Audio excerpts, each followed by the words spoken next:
Hello दोस्तों, नमस्ते प्रणाम। मैं ललिता मिश्रा अपने यूट्यूब चैनल ललिता देहाती गीत में आप सबका स्वागत करती हूँ, अभिनंदन वंदन करती हूँ, नमस्ते प्रणाम करती हूँ।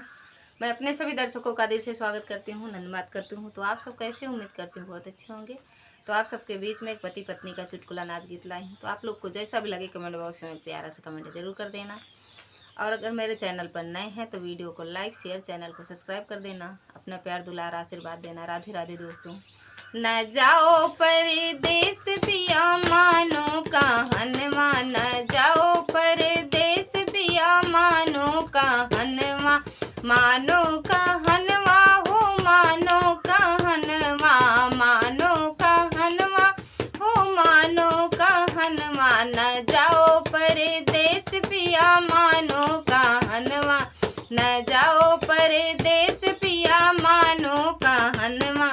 पैया मैं तोहर लगू सासू बढ़ई तिन, पैया मैं तोहर लगू सासू बढ़ई तिन, सासू बढ़ई तिन हो सासू बढ़ई तिन, सासू बढ़ई तिन हो सासू बढ़ई तिन।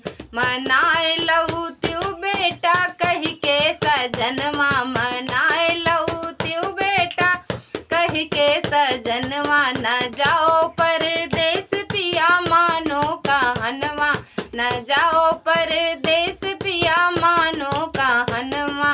पैया मैं तोहर लगू जठनी बढ़ई तिन, पैया मैं तोहर लगू जठनी बढ़ई तिन, जठनी बढ़ई तिन हो जठनी बढ़ई तिन, जठनी बढ़ई तिन हो जठनी बढ़ई तिन। मनाए लऊ त्यू देवरा कही के सजनवा, मनाए लऊ त्यू देवरा कही के सजनवा। न जाओ परदेस पिया मानो कहनवा, न जाओ परदेस पिया मानो कहनवा।